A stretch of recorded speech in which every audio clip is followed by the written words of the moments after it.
while I'm waiting on glue to tack up on that dash over my right shoulder, I want to talk to you a little bit about armrest, but not the kind of armrest you need after carrying in all the grocery bags in one trip because you're Superman. I'm talking about the kind that bolt to your door panel, that you prop your arm on if you're not a window propper, and the thing that you pull your door shut with when you're mad because you didn't get your snacks out of the grocery bags that you just carried in.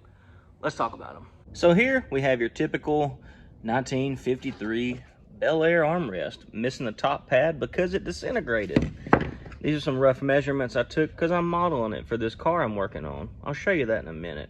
But this is your typical plastic armrest. It bolts to the door. Nice place to push and pull to get in and out of the vehicle, unless yours was equipped with an ejecto seat. The armrest helps you close that thing and open it. Then you have I believe these are 73 to 80 square body truck Blazer armrest pads. Now you see, for you guys that are wrapping these, y'all know this is no fun to wrap, because whatever space age material they made these things out of, vinyl and leather just don't stick to them. So we'll use those as a template to make one of these bad boys. Now you see, this is constructed out of the highest of quality PVC sheet, 1/4 inch flavor. Then we got some 2-pound foam, followed by some 4-pound 1/8 inch foam that allows you to get that crisp line after you wrap it. And I'll show you that later. But then on the back side, you have your little door pull cup. You put it in there. You got your screw holes to zig it in with an impact or a screwdriver. These will be paint matched, by the way. And you got yourself a nice door panel. Well, not door panel, armrest, but they'll look good on the door panel. Then you come down here to this little guy. See, now this, I just whipped this guy up the other day. I was messing around in 3D software. I use Shaper 3D for those that were asking me.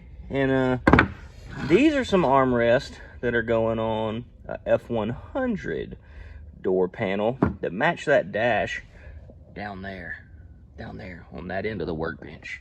But yeah, so this guy, it's 2-piece because my printer is not big enough to make this in 1 piece. So you got the 2 halves, and then you have a sleeve that kind of joins the two. Kind of like if you were, if you had to splice a tube on a roll cage or something like that. You want to put a sleeve in there. That's not NHRA certified, I don't think. I don't drag race, but this gives it a little more structural integrity because you're going to be pushing and pulling on that guy. Then it has a plate, that kind of snaps in place so you can bolt those in, wraps with ease, and life is good. Now, obviously, those aren't the only kind of armrest you'll ever have to come across. There's a lot of other flavored armrests out there, and you just got to pick your poison on how you're going to attack it, how you're going to wrap it. But I'm going to show you how these look on these panels that I'm working on. So here are the door panels that are wrapped. I got the pair sitting here, so they've been wrapped in a blue vinyl to match the factory color. And we're going to be doing the pull straps. That's going to be next episode. Pull straps versus armrest. Who's better? But as you can see, the little armrest pull handle area we made fits nicely. Can't get quite the angle, but hey, the screw holes line up. This stuff's just sitting in here for mock-up. That's why it sits a little high, but fits nice. This conceals that back area there behind the armrest, and again, it'll be paint matched, blend right in. Life will be good. Now, that's obviously not the only way to do an armrest. You can do one however you feel. And like I said, there's 1,000 ways to skin a cat, but we're not eating Chinese food here. We're making armrests. So let me show you what I'm thinking on that green car that you just got a little teaser picture of. Let me show you. So this is the car that this armrest came off of, and it mounted like right here, I think. That's where the holes were. Man, but that just looks, I don't know. It's factory, but it looks boring. So let me kind of show you what I'm thinking. Now, I don't have 3 hands or screws to hold this in, because the bolts aren't in the panel yet. But as you can see, that is a much nicer look than the little teardrop armrest, if I have to say so myself. It flows with the car. You got the square lines, the angles match.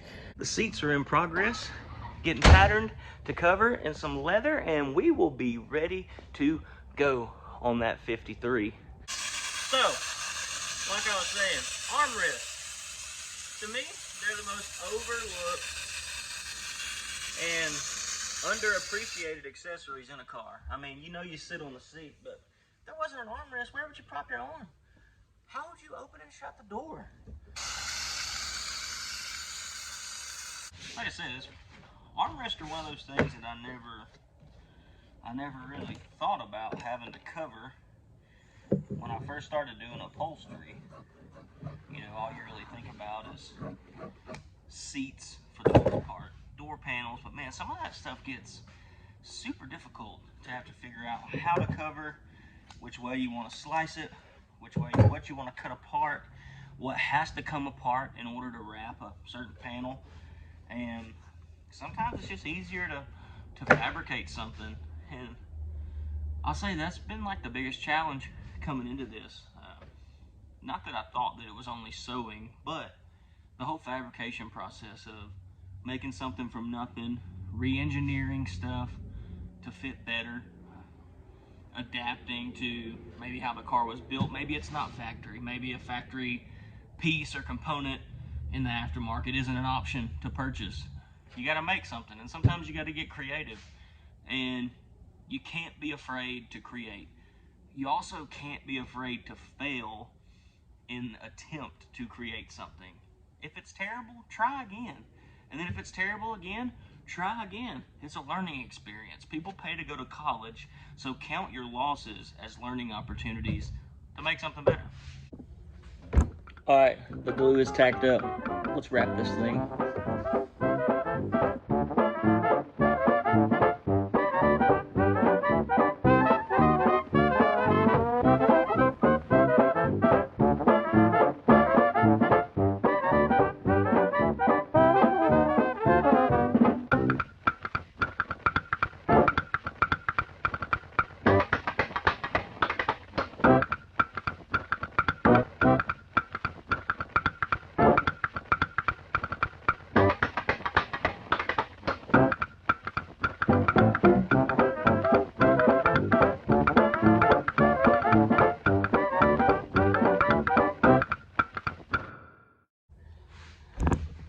Now I remember why I usually put a seam along these edges. It makes it way easier to wrap.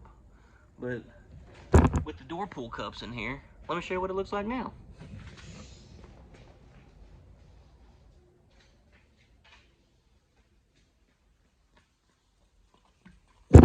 Got it. So this guy will pop in here after I cut this little slit right here. She needs some relief action. Boop. Relief cut. Boop. Relief cut. Now, where can y'all see that? All right. She pops right in. Stay. Like that. Let's go see what it looks like on the panel. So, it's hard to do this one-handed. That goes down in there. Again, these will be paint matched, so, but one-handed Johnny here, but that's what they'll look like. So, overview of the panel. Obviously this big gap won't be here because it'll be bolted down to the door, but that's what they look like. Hope you guys learned a little bit on my educational video today about armrest and the importance of resting your arm on semi-flat surfaces. I can't believe we didn't even talk about center consoles, because those have armrests too. Crap.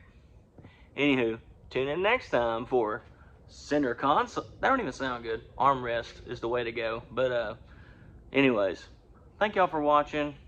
Like, subscribe, share, all the things. I'm on Instagram at The Shade Tree Shop.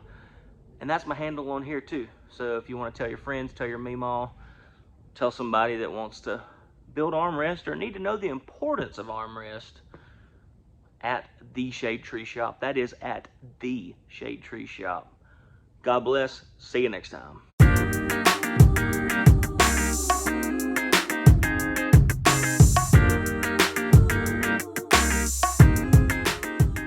This is that part, like when you stay at the movie theater too long after the credits. You get to see something that wasn't talked about. F100 dash pad.